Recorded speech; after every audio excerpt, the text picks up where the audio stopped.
있습니다. 지우고. 자, 목적은 네 가지 요건이 필요하는데 효력이 유효한 효력이 되려면 첫 번째, 구체적으로 확정돼야 됩니다. 두 번째, 가능해야 됩니다. 세 번째, 적법해야 됩니다. 네 번째, 사회적 타당성이 있어야 됩니다. 이 네 요건을 다 갖춰야지 유효한 법률행위가 되는 겁니다. 구체적으로 확정된다는 말은 어떻게 한다고요?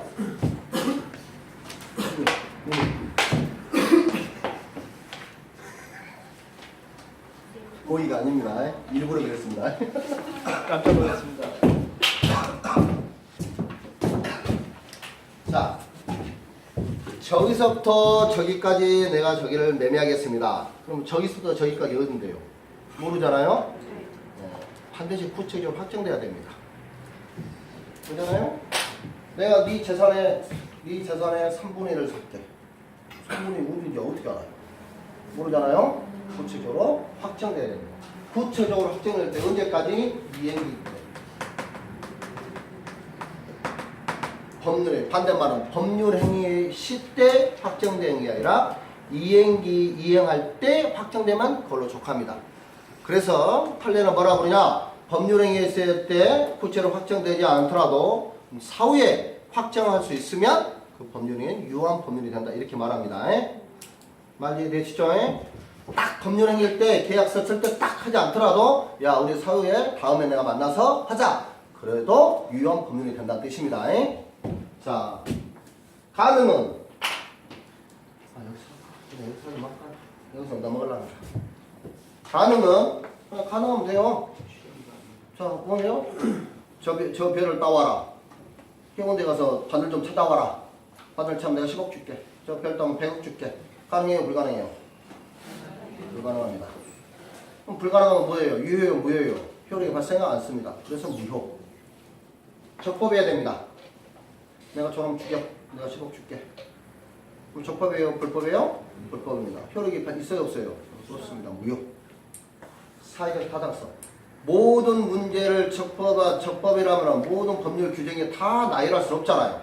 그죠? 일일이 그러면 조문이 얼마나 많아지겠습니까? 그래서 사회적 타당성이란 조문을 넣은 거예요.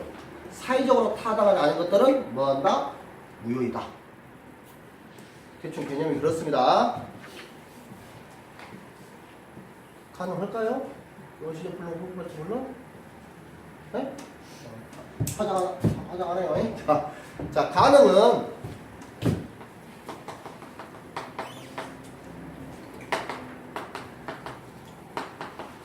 원시적으로 불가능한 경우하고요. 나중에 후발적으로 불가능한 경우가 있습니다. 원시적으로 불가능한 경우와 자, 불가능은 불가능인데 원시적으로 불가능한 경우와 후발적으로 불가능한 경우가 있는데 그 기준은 계약 성립 전을 말합니다.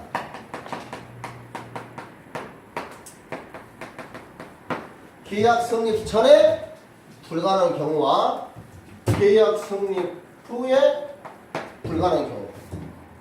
그래서 계약 성립 전에 불가능한 경우를 원시적 불능이라고 하고 계약 성립 후에 불가능한 경우를 후발적 불능이라고 합니다. 예컨대 아까 말했죠. 제 집이 지금 불났는데 목적물이 몇일 되는데 이분하고 아까 뭐라 했어요? 매매하게 했죠? 뭐예요 지금? 원시적 불능입니다. 계약 성립 전에 이미 불가능해졌잖아요. 그렇죠? 자, 계약을 했습니다. 계약을 하고 내가 잔금, 중도금 다 치는데 그 전에 뭐예요? 번개 먼저 불나버렸습니다. 목적물 사라졌죠? 그럼 뭐예요? 후발적으로 불가능하거든요. 어떻게 법률적으로 어떻게 처리할까가 지금 이 문제입니다. 가능과 불가능 사이. 이해되시죠? 뭐 말인지? 가능해야 유효하는 거고 불가능하면 무효인데 그 불가능이 몇 따위로 두 가지로 갈라진다는 뜻입니다. 되셨죠? 뭐 말인지? 자, 근데 불가능한 된 것이 전부 불가능하냐 일부만 불가능하냐 문제가 발생할 거 아니에요? 그래서 얘를 전부 불능 또는 일부 불능 이렇게 나눕니다. 자, 원시적 불능에서 전부 불능인 경우에 이건데, 자, 탑과 을 사이에 매매가 겠다 했잖아요. 저번에 나오고 매매가 그랬습니다. 자, 계약이. 자, 이미 불났어요. 이미 성립판의 불량은 원시적 불능인데, 이 불난 게 뭐냐면 갑도 책임 없고 을도 책임이 없어요. 그걸 뭐라 해요? 쌍방. 자, 책임 있다는 말은 규책 사유란 말은 그 일방이 고의나 과실이 있는 경우가 규책 사유입니다. 갑과 을이 쌍방이 규책 사유가 없어요. 그 말은 결론은 뭐냐? 혼자 그냥 불나서 사라졌어요. 네, 지진 나서 땅이 꺼져서 건물이 없어졌거나, 불이 나서 없거나, 화재로 없어졌거나, 산불 나서 없어졌거나, 타인이 제3자가 불을 냈거나 그럴 거 아니에요. 자, 규책 사유 없이 만약에 원시적 불능이 발생하면 책임이냐? 책임이 없습니다. 둘 다 책임이 없습니다. 근데 만약에 갑의 규책 사유로 만약에 저게 전소됐어요. 전소문은 다 탔단 말입니다. 갑의 규책 사유로 주는 경우, 자, 책임이 있냐 없냐 뜻이에요. 네, 있습니다. 갑의 규책 사유로, 그럼 갑의 규책 사유, 이미 계약 성립 전에 이게 지금 전소됐는데, 다 탔는데, 어떻게 해서 갑의 규책 사유가 있냐? 있을 수 있죠. 거기다 뭘 했어요, 지금? 모닥불 펴놓고 오는데, 주의 부주의에서 플러스 있을까요? 갑의 규책 사유 때는 뭘 지느냐? 535조의 체약상해라는 계약 체결상이라는 뜻입니다. 계약 체결상의 과실 책임을 졌습니다. 이게 535조입니다. 과실상의 책임을 진다는 뜻입니다. 그럼 책임은 어디까지 지냐 이 말이에요. 요 책임은 실내이익까지 책임을 졌습니다.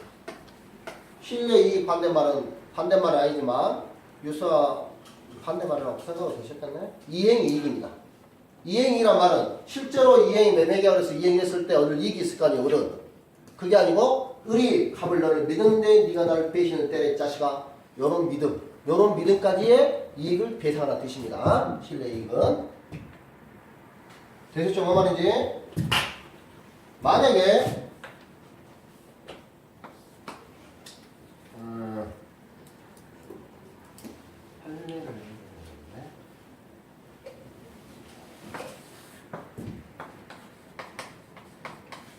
자, 일부가 불능됐습니다. 일부가. 이컨대 저희는 창고가 소유 부동산에가 옆에 딸려있는 창고 있을 거 아니에요? 창고. 그 창고가 불났을 때 어떻게 할 거냐 이런 뜻입니다. 자, 얘가 일부가 불능이 됐을 경우에는 얘 같은 유상 쌍무계죠. 유상 계약에 대해서 일부가 불능된 경우에는 담보 책임을 졌습니다. 그러니까 535조에 적용되지 않고요. 담보 책임을 졌습니다. 담보 책임이 뭐냐? 뒤에 채권에 나옵니다. 이거 담보 책임은 또 1시간 반 이상 해야 되니까. 일단은 유상 일부가 불능일 때 유상 계약인 경우에 535조 제약상의 과실 책임을 지지 않고 무슨 책임을 진다? 담보 책임을 진다. 누가요? 갑이 담보 책임을 진다는 뜻입니다. 그 다음에 자, 일부 불능일 때는 두 번째 일부 무효의 법리가 적용됩니다. 안 보이신가요? 잠깐만요. 일부 무효의 법리가 적용됩니다. 자, 이쪽으로 옮깁니다. 일부 무효의 법리. 자, 일부 무효의 법리가 어떤 뜻이냐면 이런 뜻입니다.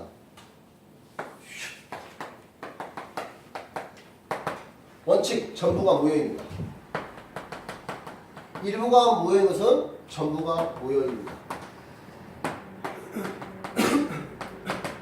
왜? 가정적 의사가 있으면 나머지는 유효입니다. 창고가 불났습니다. 자, 남이 봐서 가정사람 남이 불났어요. 자, 창고가 불났어. 창고 허름해. 허접합니다. 계집과도 비슷해요. 자, 그러면 상대방이 봤을 때 저 계집이 불났어도 부수적인 건물이 부속 건물이 불났어도 그 당사자가 그 가옥을 매매할 가정적 의사가 있으면 그 부속 건물에 대해서만 무효이고 나머지 부분은 유효한 매매 계약을 성립한다는 뜻이 외림인 경우입니다. 이게 일부 무효의 법리입니다. 법률행위가 요만큼 있는데요. 일부가 요만큼 무효가 됐어요. 근데 매수인 입장에서 얘 없어도 이 가옥을 살 의사가 있을 수도 있고 없을 수도 있잖아요. 근데 여러분들이 통상에 봤을 때 얘가 없어도 얘를 살 수 있다 라고 생각되면 얘만 무효가 되고 얘는 유효가 되는 거고, 아니다, 얘가 이 분의 필요 불가분의 위치에 있는데 얘가 없으면 얘 의미가 없다. 그럼 뭐예요? 전부가 무효가 된다는 뜻입니다. 뭔가 이해되시죠? 그게 일부 무효의 법리입니다. 자, 판례 2개를 듭니다. 판례 2개는 시험에 아주 잘 나왔고 여러 개 나왔습니다.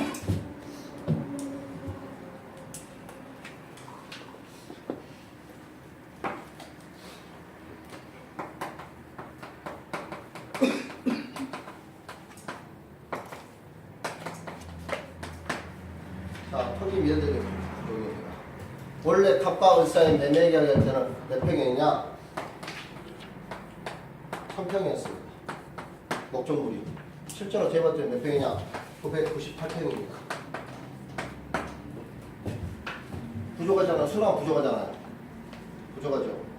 그러면 얘는 지금 뭐예요? 일부가 무효가 되는 거잖아요. 지금이. 그럼 이럴 때 요 전체 매매 계약을 무효로 할 것이냐? 아니면 어떻게 할 것이냐? 일부 투표자로 된 나머지는 무효하고 요 988평에 대해서만 무효를 할 것이냐 문제가 발생합니다. 여러분 생각은 어떻습니까? 투표 빼고 던지면 되지. 네? 투표 빼고 던지면 되지. 그래. 아니 사람도 있을 수 있어요. 요거는 그냥 단순한 예인데 이런 경우는 뭐냐? 일부 무효가 법리가 적용되지 않고 오로지 판례는 뭐라 하냐? 대금 해제권 행사 못합니다. 채무 불이행했잖아요. 담보책임 놔두고 뭐라 하냐? 오로지 대금 담보 책임에서 대금 감액 청구권만 인정합니다. 판례가.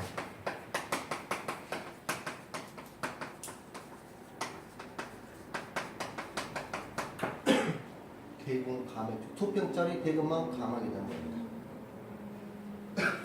단순히 이렇게 나왔는데 만약에 이건 이제 제 견해인데 만약에 2평짜리가 얘한테 대단히 중요한 겁니다.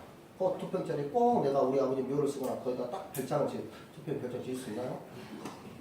거기다 내가 탑을 지으려고 합니다. 꼭 필요합니다. 그럼 얘는 뭐예요? 표시돼야 돼요. 매도인한테. 내가 딱 여기다 내가 묘를 짓거나 여기다 딱 내가 탑을 지으려고 합니다. 표시되면 뭐예요? 중요한 부분이 돼서 뭐예요? 해지할 수 있습니다. 단순히 이렇게 수량이 부족한 경우에는 뭐예요? 일부 무효 법리가 적용되지 않습니다. 오로지 대금 감액 청구권만 인정했습니다. 무조건 수량이 부족하다고 해서 아무 뜻도 없이 그렇게 나오지는 않겠지만 아무 뜻도 없이 무조건 부족하니까 무조건 대금 감액 청구다 이렇게 인정하시면 안 된다고요. 제 말은. 단순히 수량만 부족하면 제가 대금 감액 청구권 인정하지만 다른 사유가 붙어 있으면 취소할 수, 해제 또는 취소할 수도 있는 경우가 발생한다는 뜻이었습니다. 자, 그 다음에 토지하고 건물하고 동시에 매매를 하는데 토지하고 건물 아마 여기가 토지거래 허가 구역이었을 거예요. 아마 토지와 건물을 일괄 매매를 합니다.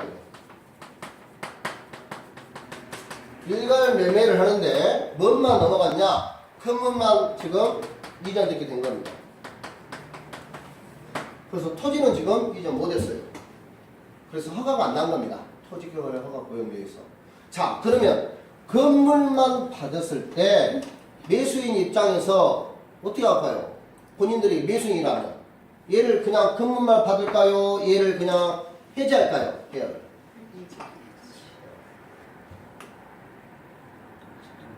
자기가 어때요? 판례는 뭐라고 했냐? 토지 없는 건물은 의미가 없다. 네? 그래서 이 뭐야? 일부가 뭐니까 전부 무효. 그래서 전부 무효라고 합니다.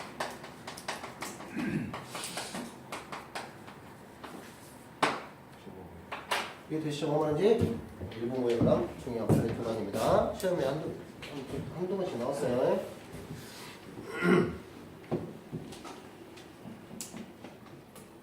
그러면 내가 건물만 본인이 매수인이 건물만 받는다면 당연히 유효하는 거죠. 안 받으니까 문제가 발생하는 거니까. 이해됐죠? 일부 무효에 대해서 두개 펴네.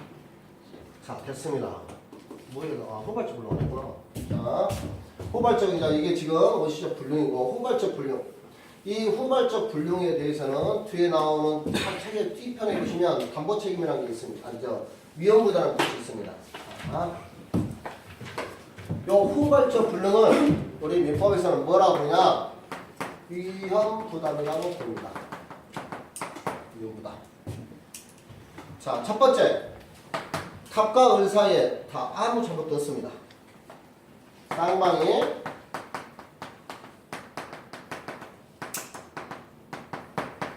규칙성이 없습니다. 쌍방이 규칙성이 없다입니다. 규칙성이 없어 책임 안 지고. 자, 쌍방이 이럴 때 후발적 불능이 일어날 때 쌍방이 규칙성이 없을 때 누가 책임을 지냐 이 뜻입니다. 누가 책임질까요? 을. 자, 을. 또 갑밖에 없잖아요. 갑. 자, 여기서 채무자, 채권자를 내가 구별을 합니다. 자, 막연히 갑과 을 사이에 매매가 될 때, 자, 계획금이나 중동주구, 중도금 중 사이에 매매 목적물이 A라는 매매 목적이 매실됐어요. 그러면 지금 채무자나 채권자를 따지고 싶은데, 갑이 채무자일까요? 을이 채무자일까요? 갑. 또. 아니면 을이겠죠? 자, 을이 할 수 있는 건 뭐예요, 지금? 을이 할 수 있는 건 돈꾸러 가는 법밖에 없습니다. 그렇잖아요, 지금. 매매되면 계약금 주고 중도금 주고 잔금 줘야 되니까 야씨 은행 가서 돈 빌려야죠. 갑이 할 수 있는 것은 뭐예요? 원전은 얘를 이전시켜줘야 되잖아요. 누가 채무자겠어요? 갑입니다, 여기서. 우리 채무를 칠 일이 없잖아요, 지금. 돈 빌려 가야 되니까. 누가하고 상관없어요. 가방은 아무 상관없잖아요, 지금. 여기서 채권 채무를 따지면 뭐예요? 갑이 목적물을 원전에게 이전할 의무를 진다. 그래서 채무자가 갑이라는 겁니다. 이해되시죠? 뭐가 그런지? 그래서 얘를 뭐라고 하냐? 쌍방이 규칙 사이 없이 후발적 불능이 일어나면 누가 책임다? 채무자가 위험을 부담한다. 그래서 우리 민법은 채무자 위험 부담주의를 채택하고 있습니다. 그래서 결론. 누가 책임진다? 갑. 채무자. 이걸 뭐로 본다? 우리나라는 채무자 위험부담주의를 채택하고 있다. 갑이 책임진다. 이런 뜻입니다. 갑이 책임지니까 자, 얘가 홀라당 날아갔네요? 그럼 나머지 지금 중도금, 잔금을 안 줬어요. 그럼 갑은 을한테 잔금을 돌아갈 수 있을까요? 없을까요? 없습니다. 그걸 뭐라고 하냐? 대금 지급 청구권을 행사할 수 없다. 이렇게 말합니다.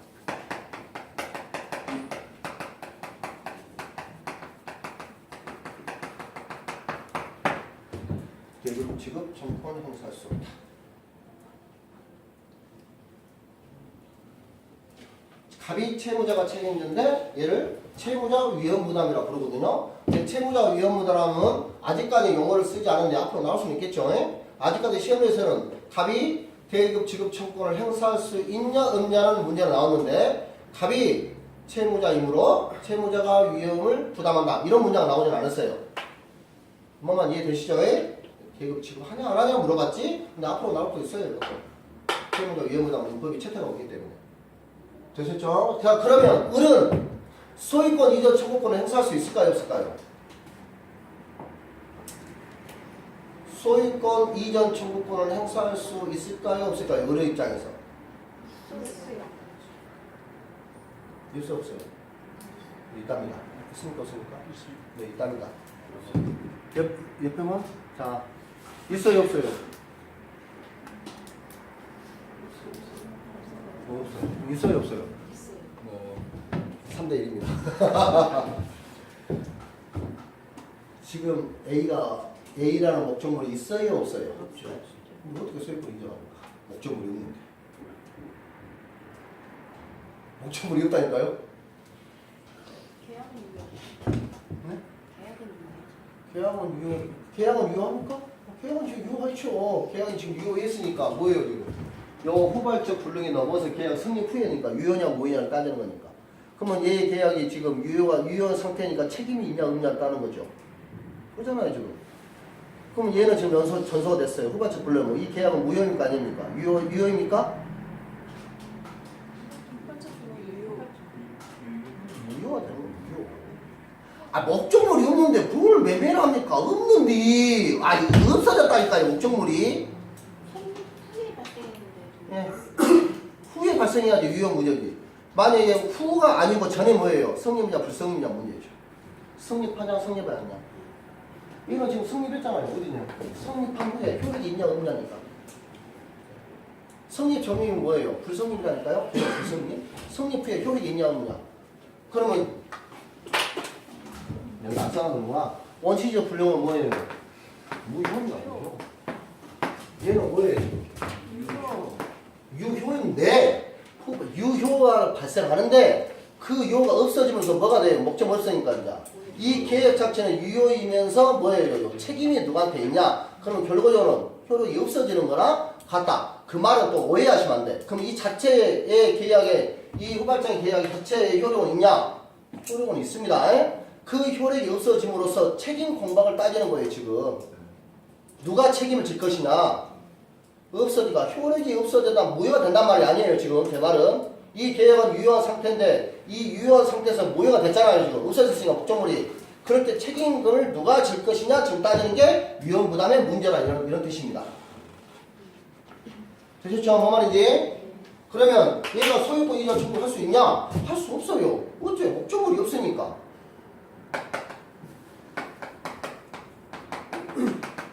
아직 이런 걸 안 물어봤는데 물어보면 또 사람들이 이전 청구할 수 있다 이렇게 생각해버려요. 또 왜? 채무자가 누구예요? 채무자가 위험부담을 진다면서요. 그러니까 갑이 책임져야죠. 이게 의리 측에 만지니까 어른 권리가 남아있겠네요? 소유권 이전 청구권 행사할 수 있나요? 신용이죠? 못하니까요. 조금 살아있습니다. 그러면 계약을 해지할 수 있을까요? 의리? 얘가 지금 책임이 있으니까 우리 해지권 행사할 수 있을까요?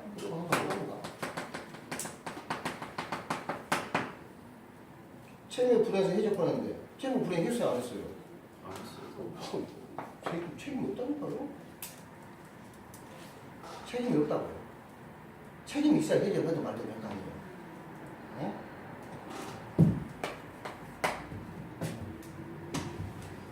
노트 쓰느라고 틀리죠? 다음 3월 달에 또 틀려집니다. 자. 그때 이거 안 했죠? 예. 눈빛이 초점이 흐려진 거 보니까 이걸 안 한 것 같아요. 느낌이. 1번 했고 2번 안 했어요. 이게 안 할 때 딱 초점이 흔들리죠. 그리고 고개가 한 45도 기울어지고. 내가 이걸 안 적었을까? 그 다음에 뭐냐냐? 부당이득이 있으면 다 반환해야 됩니다. 부당이득이 있으면 다 반환해. 원시적 불능과 마찬가지. 부당이득이 있으면 다 무조건 다 반환해야 됩니다. 보통 여기서 부당이득 못 얻었어요. 계약금 이거죠. 계약금 받았으면 다 돌려줘야 됩니다. 부당이득 있으면 다 마찬가지. 여기도 다 부당이득 있으면요. 다 돌려줘야 됩니다. 그건 당연한 거고요. 자, 그 다음에 대상 청구권이 있냐 없냐? 대상 청구권이 딱 있어요. 그럼 대상 청구권이 뭐냐? 이런 뜻입니다. 자, 얘가 목적물을 몇시했는데 어떤 원인이 뭐냐? 국가가 수용해버렸어요. 수용 보상은 나와요 안 나와요?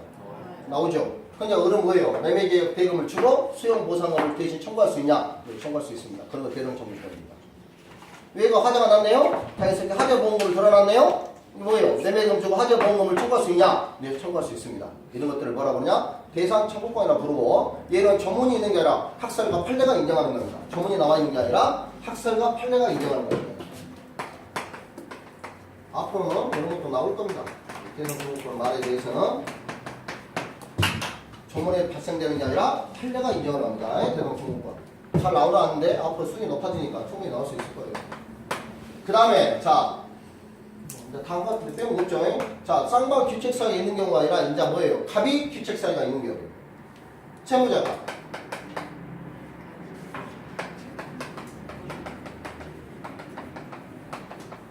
갑이 규책 사이가 있어서 제가 지금 후발적 불능이 난 거예요. 그럼 우리 입장에서는 뭐일까요? 자, 갑이 규책 사이에 있으니까 대금 청구권 당연히 못하겠죠. 지금 주자보신데 잘못 돈 건데 책임져야 되는데 지가 잘못해갖고 대금 지급 청구할 수 있을까요? 당연히 없죠. 그래서 대금 지급 청구권 당연히 없습니다. 자, 을은 갑이고요. 갑. 자, 을은 계약을 해제권 행사할 수 있을까요? 이럴 때는 해제권 행사할 수 있습니다. 상당히의 규칙 사유에 의해서. 그래서 을은 해제권을 행사할 수 있습니다.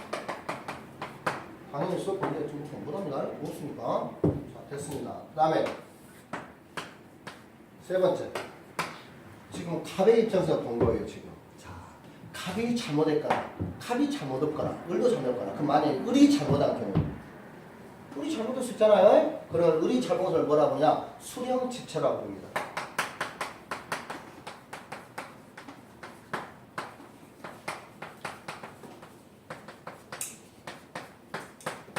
을이 규칙 사유에 있거나 수령지체에 있는 경우. 그 말은 이런 뜻입니다.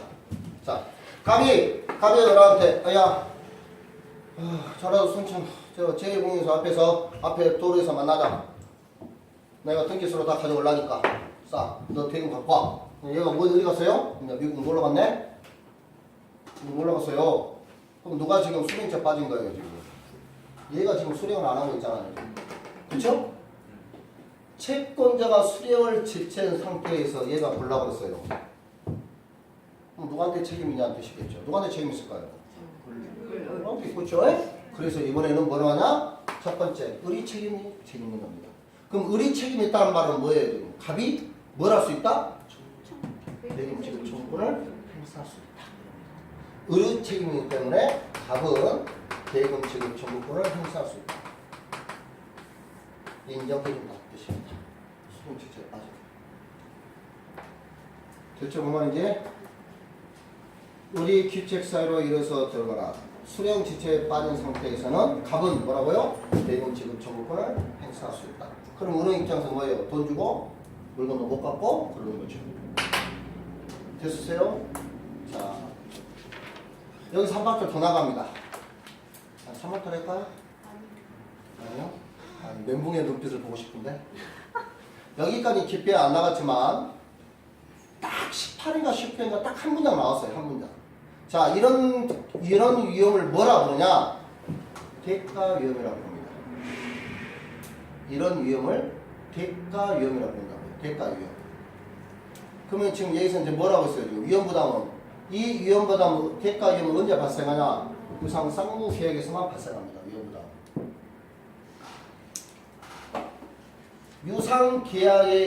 유상 쌍무 계약에서만 위험부담의 문제가 발생하고 이 위험부담은 무슨 위험이냐? 대가 위험주의라는 말을 씁니다. 그러면 유상 쌍무가 아닌 것이 있다 이 말이잖아요. 그걸 뭐라 부른다? 그걸 뭐예요? 뭐가 있어요? 대표적인 게. 응? 유언. 충요. 대표적인 유언이나 충요. 충요 또는 공짜로 빌려주는 거예요. 사용대차. 뭘 공짜로 사용대차 계약이 자 공짜로 주면 뭐예요? 증여. 공짜로 사용하면 사용대차. 이런 겁니다. 공짜로 물건을 사용하는 계약을 했다든가 증여를 할 계약을 했다 이 말이에요. 그럼 얘는 지금 뭐예요? 지금 쌍무계약이 아니잖아요. 무상계약이잖아요. 무상계약. 무상계약일 때는 용어가 다릅니다. 급부위험이라고 해요. 급부위험. 그래서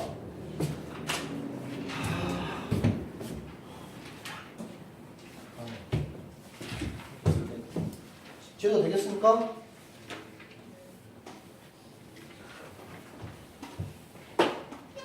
여기까지는 나오질 않겠지만 아니 이거 보고 문제입니다.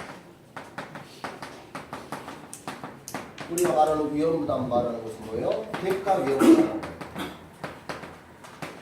언제 발생하나? 유상 쌍무계약 때 발생하는 거예요. 그럼 얘는 대가 위험에서 이런 대가 위험 유상 쌍무에서 이 부분은 누가 책임져요? 채무자가 책임집니다.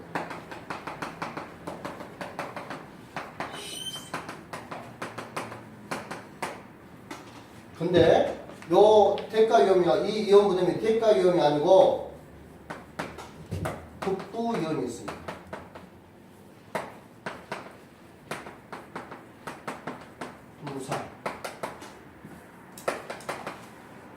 증여. 상환도지. 이런 경우에는 뭐냐면 채권자가 위험을 부담합니다.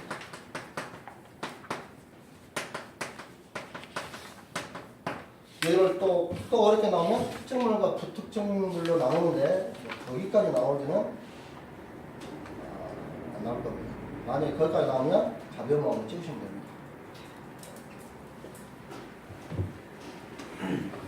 이해되셨죠? 유상계약의 위험부담이 발생하고 무상계약일 때는 뭐라고요? 용어가 그렇게 나와요. 대가용 극부위험이라고. 그럼 누가 책임진다? 채권자가 책임진다. 둘 다 잘못 없을 때 말합니다. 지금 얘도 둘 다 잘못 없을 때 쌍방울의 규칙 사이도 없을 때 누가 책임진다? 채무자가. 채무자가. 쌍방 잘못이 없을 때는 누가 책임진다? 무상에서는 채권자가. 자, 그러면 증여자일까요? 자, 증여할 때 증여, 내가 주는 사람을 증여자, 받는 사람을 수증자 이렇게 말하거든요. 그러면 여기서 채권자는 증여자일까요? 수증자일까요? 너무 못 쳐지는 질문이니까 당황스럽죠?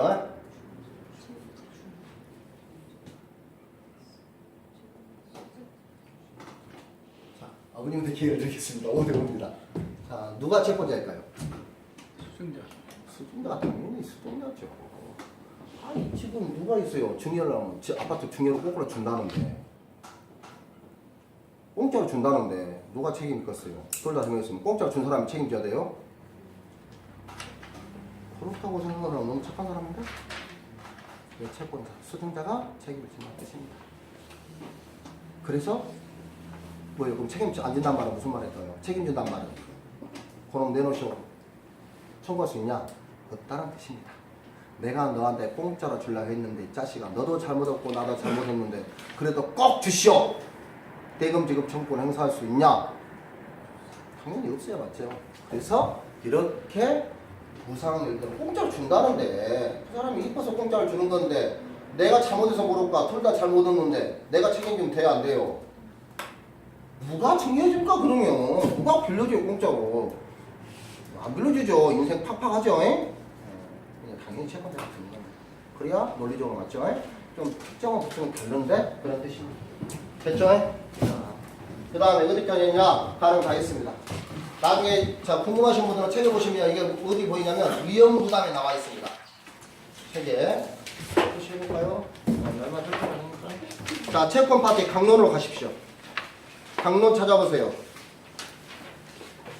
채권 파트가 뭐냐면 계약법입니다. 계약법 344페이지 이후에 있습니다. 여기가 어디 책까지 있는데요. 어디 있을까요?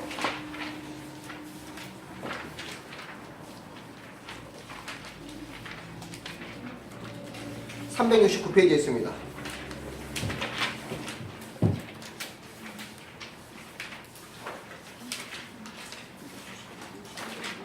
369, 369 좋네요. 아, 좋네요. 기가 막히네. 369. 자, 됐습니까? 네, 그러면 우리가 자,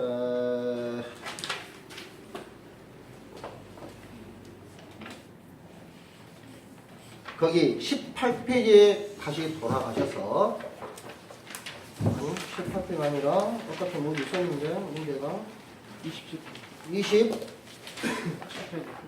네, 26페이지에 목적이 가능 있죠? 거기다 369 표시를 하십시오. 페이지 목적이 가능에다가 페이지 369페이지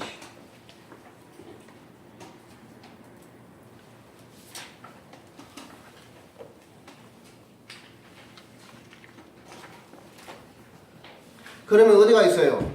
369페이지를 보려면 26페이지, 27페이지 첫 머리에 니은 써졌죠? 위험부담이 나와 있죠? 그렇게 연결해서 공부하시면 됩니다.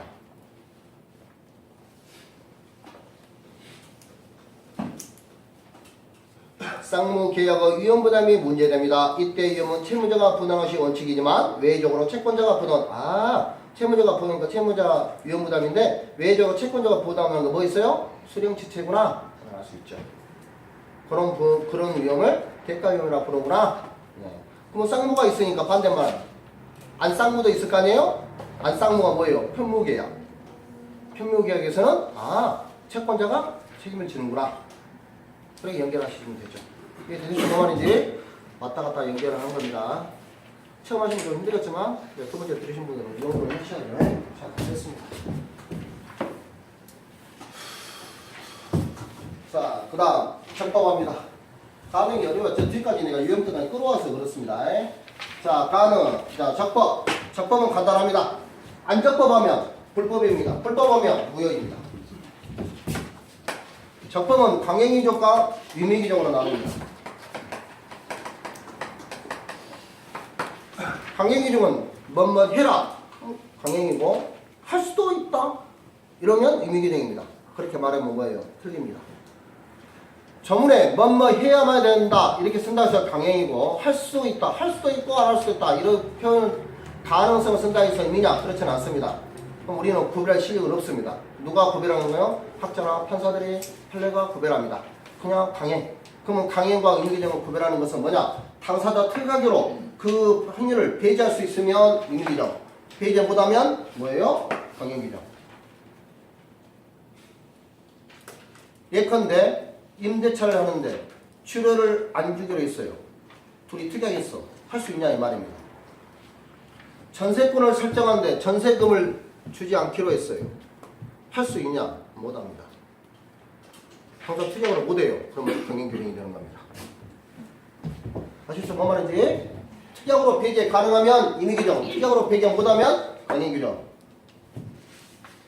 그것도 모르면 강행, 강제로 하는 거고 임의는 네 마음대로 해라 뜻이에요. 그 정도만 알면 됩니다. 강행규정은 두 가지로 나눕니다. 효력규정과 단속규정을 나눕니다. 효력규정은 무효입니다. 강행규정의 효력규정에 위반되는 것은 무효. 단속, 효력 강행 중에서도 단속규정에 해당되는 것은 유효입니다. 그러면 이 강행규정이 무효이냐, 효력이냐, 효력규정이냐, 단속규정이냐 누가 판단해요? 판례가 판단합니다. 판례가. 어떤 것을 했는데 규정에 했는데 뭐예요? 단속인데 유효로 했네? 유효 판결이 났네? 그럼 뭐예요? 그 조문은 뭐예요? 단속규정에 해당되는 겁니다. 우리가 판단은 아니고 우리는 그냥 따라가서 가면 됩니다. 자, 효력규정이 뭐가 되는 거예요? 대부분 다 강행규정, 효력규정 다 무효입니다.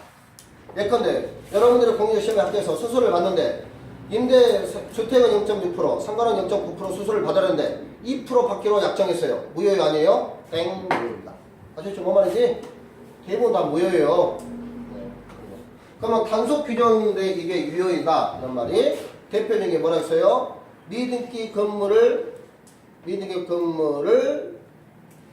전매한다든가 상속 등기는 등기 않고 전매한다든가 모두 등기를 않고 뭐예요? 전매한다든가 이런 것들이 단속 규정에 속합니다.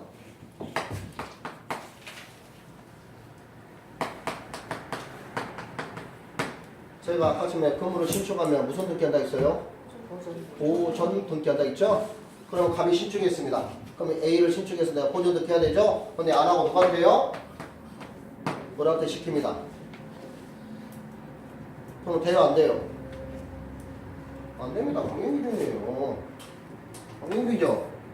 그럼 얘를 이 소유권 누구한테 앞으로 했어요 이거? 앞으로 보존 등기 돼 있을 거 아니에요? 그러면 얘를 무효로 할 것이냐 유효로 할 것이냐 이게 문제잖아요. 그럼 뭘로 한다? 유효로 본다. 왜냐? 보존 등기하는 이유는 뭐예요 지금? 세금 받으려고요. 보존 등기에서 얘한테 가면 뭐예요 지금? 취득세 양도세 받아야 되잖아. 근데 안 받잖아요. 보존 등기 해버리면. 그러니까 뭐예요? 세금 얻으려고요. 그럼 만약에 얘를 무효로 칩시다. 자 무효로 합니다.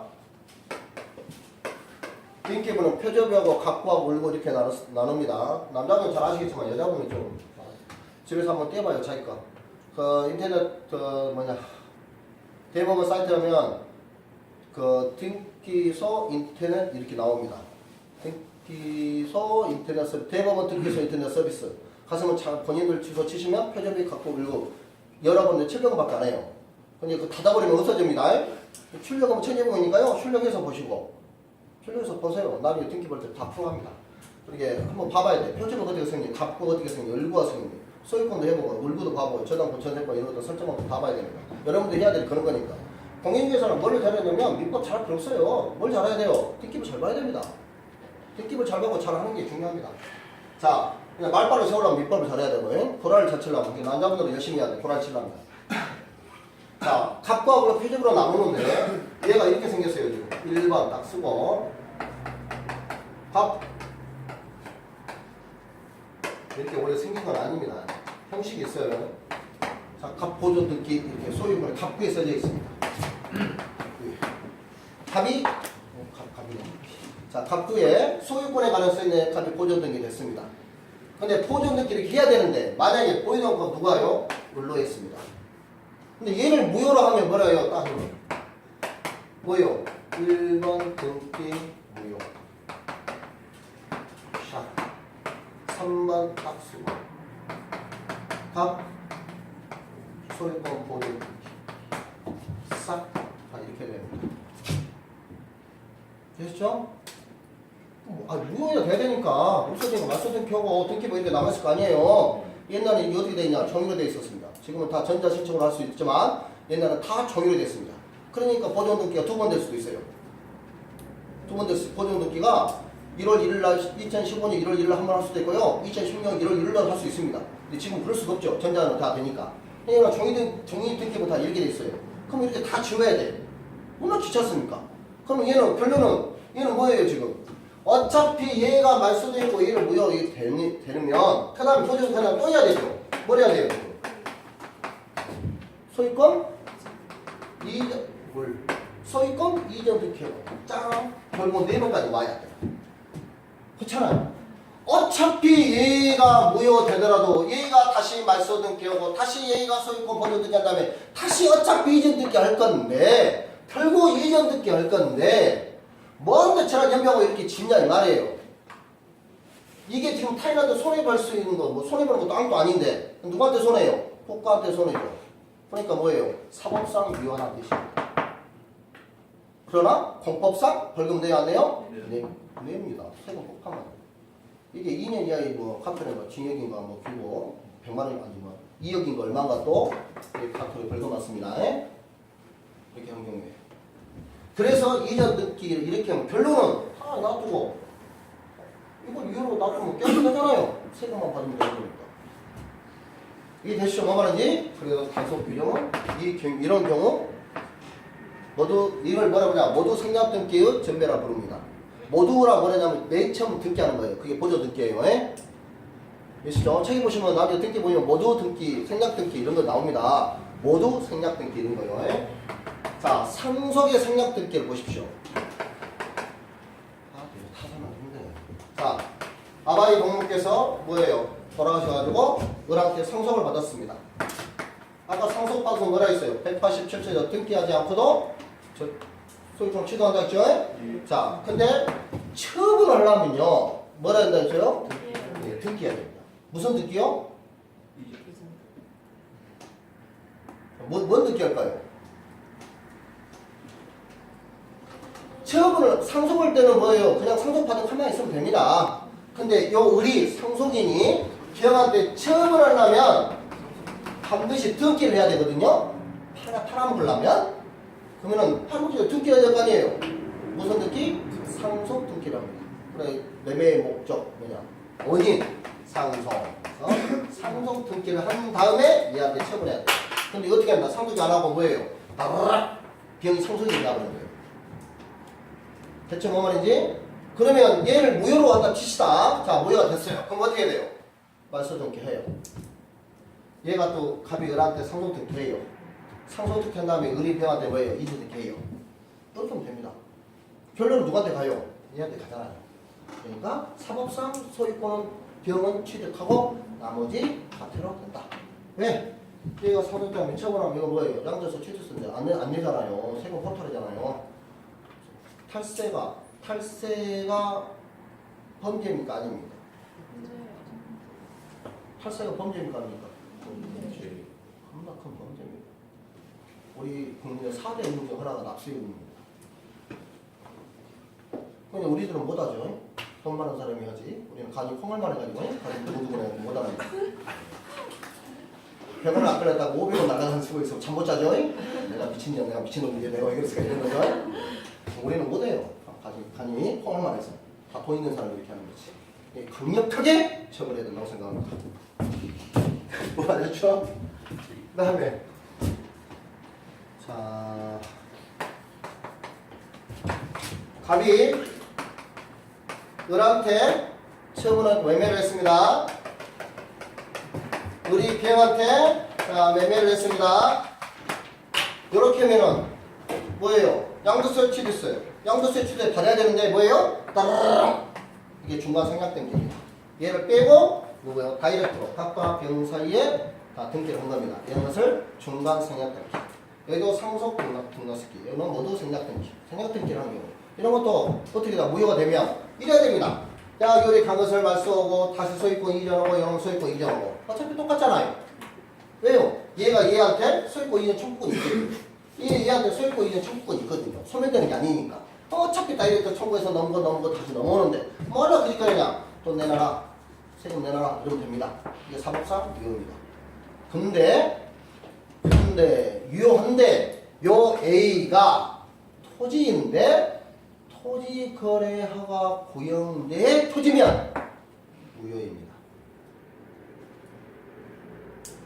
만약에 토지거래허가 구형을 지정하고선 허가를 받고 거래하라 이 말인데 요 따위 편법을 이용해서 인정해줘버려요. 토지거래허가 구형을 지정할 의미가 없잖아요? 그잖아요. 허가를 받고 거래하는데 이걸 인정해주면 뭐 미쳤다고 토지거래허가 구형을 지정합니까? 그래서 얘가 토지거래